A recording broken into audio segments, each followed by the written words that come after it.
ಏಕಪಾದ ಅಧೋಮುಖ ಶ್ವಾನಾಸನ ಒಂದು ಬ್ಯಾಲೆನ್ಸಿಂಗ್ ಹಾಗೂ ಇನ್ವರ್ಷನ್ ಪಾಸ್ಚರ್ಸ್ಗಳಲ್ಲಿ ಒಂದು. ಇದನ್ನ ಪ್ರತಿನಿತ್ಯ ಅಭ್ಯಾಸ ಮಾಡೋದ್ರಿಂದ ನಮ್ಮ ದೇಹದ ಮೇಲ್ಭಾಗಕ್ಕೆ ರಕ್ತ ಸಂಚಲನೆ ಚೆನ್ನಾಗಿರುತ್ತೆ. ಅದ್ರ ಜೊತೆಗೆ ನಮ್ಮ ಶೋಲ್ಡರ್ಸ್ ನ ಸ್ಟ್ರೆಂಥನ್ ಮಾಡಕ್ಕೆ ಇದು ತುಂಬಾನೇ ಹೆಲ್ಪ್ ಆಗುತ್ತೆ. ನಮ್ಮ ಬಾಡಿ ಫ್ಲೆಕ್ಸಿಬಿಲಿಟಿ ಕೂಡ ಇದು ತುಂಬಾನೇ ಇಂಪಾರ್ಟೆಂಟ್. ಏಕಪಾದ ಅಧೋಮುಖ ಶ್ವಾನಾಸನ ಅಭ್ಯಾಸ ಮಾಡಕ್ಕೆ ಮೊದಲಿಗೆ ನೀವು ಅಧೋಮುಖ ಶ್ವಾನಾಸನವನ್ನ ಅಭ್ಯಾಸ ಮಾಡಬೇಕು. ವಜ್ರಾಸನದಿಂದ ಒಂದು ಕೈ ಮತ್ತೆ ಒಂದು ಅಂಗೈಯಷ್ಟು ಅಳತೆಯನ್ನ ತಗೊಂಡು ನಿಮ್ಮ ಕಾಲ್ ಪಾದವನ್ನ ಅಂದ್ರೆ ಟೋ ಅನ್ನ ಒಳಮುಖವಾಗಿ ಇಟ್ಕೊಳ್ಳಿ. ನಿಮ್ಮ ಮಂಡಿಗಳನ್ನ ಮೇಲೆ ಲಿಫ್ಟ್ ಮಾಡ್ತಾ ನಿಮ್ಮ ಸೊಂಟದ ಭಾಗವನ್ನು ಆದಷ್ಟು ಮೇಲೆ ಸ್ಟ್ರೆಚ್ ಮಾಡಬೇಕು.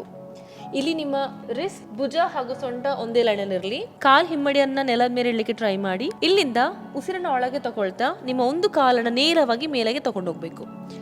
ಟೋ ಹೊರಮುಖವಾಗಿರ್ಲಿ, ಮಂಡಿ ನೇರವಾಗಿರ್ಲಿ, ಆದಷ್ಟು ಸ್ಟ್ರೆಚ್ ಮಾಡಿ. ಇದೊಂದು ಬ್ಯಾಲೆನ್ಸಿಂಗ್ ಆಸನ ಕೂಡ ಹೌದು. ಇದೊಂದು ಇನ್ವರ್ಷನ್ ಆಸನ ಆಗಿರೋದ್ರಿಂದ ರಕ್ತ ಸಂಚಲನೆ ನಿಮ್ಮ ದೇಹದ ಮೇಲ್ಭಾಗಕ್ಕೆ ಚೆನ್ನಾಗಿರುತ್ತೆ. ಇಲ್ಲಿ 5-10 ಉಸಿರಾಟದಷ್ಟು ಹೋಲ್ಡ್ ಮಾಡಿ. ಈ ಆಸನದಿಂದ ಹೊರಗಡೆ ಬರಬೇಕು ಅನ್ಸಿದ್ರೆ ಮೊದಲಾಗಿ ನೀವು ಕಾಲನ್ನ ಹೀಗೆ ವಾಪಸ್ ನೆಲದ ಮೇಲೆ ತಗೊಂಡು ಬರಬೇಕು.